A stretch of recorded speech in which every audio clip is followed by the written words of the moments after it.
నా పేరు doctor Sai Sudhakar, chief interventional cardiologist, Gleneagles hospitals, Hyderabad.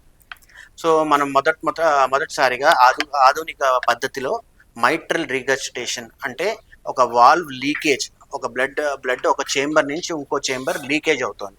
దానివల్ల పేషెంట్కి హార్ట్ ఫెయిలియర్స్ అనేది సిమ్టమ్స్ ఏర్పడతాయి. మనం మొదటిసారిగా ఒక పేషెంట్ని ఆధునిక పద్ధతిలో అంటే చిన్న హోల్ నుంచి ఆ మైట్రల్ వాల్ లీకేజ్ని ఆపడం జరిగింది. యూజువల్గా మైట్రల్ వాల్ లీకేజ్ అంటే ఏంటి అంటే మన మైట్రల్ రీగర్జిటేషన్ అంటారు. దీన్ని యూజువల్గా ఏంటంటే మైట్రల్ వాల్ రిపేర్ కానీ మైట్రల్ వాల్ రీప్లేస్మెంట్ అనే సర్జరీ, ఓపెన్ హార్ట్ సర్జరీ ద్వారా ట్రీట్మెంట్ చేయబడుతుంది. కానీ ఒక వయసు పెరిగే కొద్దీ ఒక మనిషి 70 years 65 years వచ్చేటప్పటికి వేరే కారణాల వల్ల షుగరు, బీపీఓ, బాడీ సహకరించడం వల్ల, వేరే జబ్బుల వల్లనో, చాలా వీక్గా ఉండడం వల్లనో సర్జరీకి ఫిట్గా ఉండరు. అట్లాంటి పేషెంట్స్కు వేరే ఆప్షన్ ఉండదు, మందులు తప్ప, హార్ట్ ట్రాన్స్ప్లాంట్ తప్ప వేరే ఆప్షన్ ఉండదు.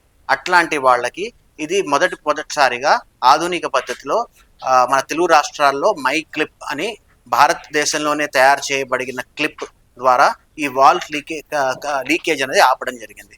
ఇది మన స్టెంటింగ్ ప్రొసీజర్, యాంజియోప్లాస్టీ లాగానే చిన్న ఆర్టరీలో చిన్న హోల్లోనే వాల్వ్ని పంపించేసి ఏ వాల్వ్ అయితే దాని లీక్ అవుతుందో దాని క్లిప్ ద్వారా ఆ లీకేజ్ ఆపడం జరుగుతుంది. దీనివల్ల గుండె కటింగ్ కానీ, ఓపెన్ హార్ట్ సర్జరీ కానీ ఎటువంటి ప్రాబ్లమ్స్ లేకుండా యూజువల్గా 2 to 3 daysలో పేషెంట్ని డిశ్చార్జ్ చేయడం జరుగుతుంది. నార్మల్గా 4 to 5 daysలో సిమ్టమ్స్ ఇంప్రూవ్మెంట్ అయ్యి రొటీన్గా ఆయన రొటీన్ యాక్టివిటీస్, ఆయన డైలీ యాక్టివిటీస్కి పేషెంట్ వచ్చేయగలుగుతారు. 70 years యూజువల్గా 60-65 years కడతాం. ఒకసారి క్లిప్ వాల్ లీకేజ్ అవుతే జనరల్గా ఎక్స్పైరీ అనేది ఉండదు. అన్లెస్ అంటిల్ వేరే లీకేజ్, వేరే ప్రాబ్లమ్స్ ఏమైనా డెవలప్ అవుతాయి తప్ప యూజువల్గా క్లిప్లో ఏం ప్రాబ్లం అనేది ఉండదు.